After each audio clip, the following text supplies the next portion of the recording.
Axşam düşür şəhər yuxuda,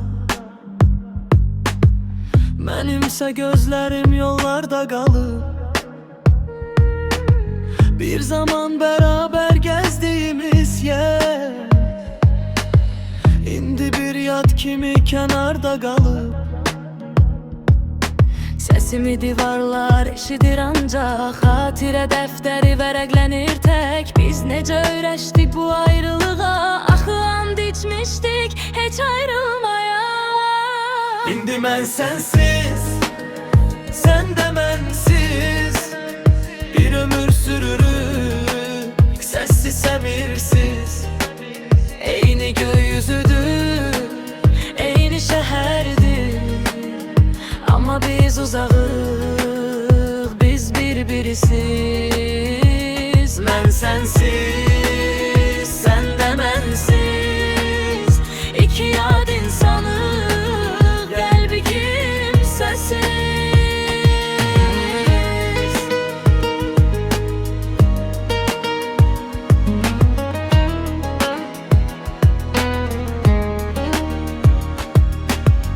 Bəlkə sən xoşbəxtsən öz dünyanda,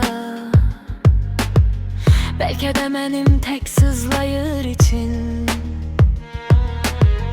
Görəsən düşürəm yaddaşına heç, yoxsa unudulub o köhnə sevinç. Zaman dərman deyil, sadəcə vərdiş. Hər gün biraz daha uzaqlaşırıq, sanki bu ayrılıq bir taleymiş. Biz özgə həyatda qarşılaşırıq. İndi mən sənsiz, sən də mənsiz, bir ömür sürürük səssiz səmirsiz. Eyni göy insanıq, eyni şəhərdir, amma biz uzağıq, biz bir-birisiz. Mən sənsiz, sən də mənsiz, iki yad insanıq, qəlbi kimsəsiz.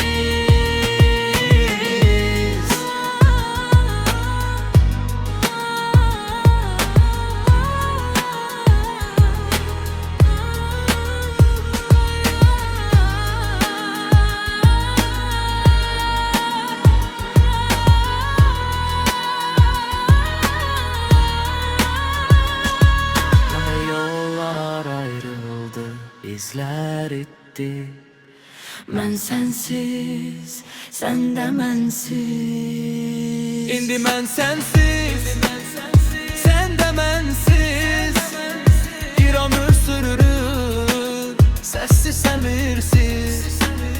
Eyni gökyüzüdür,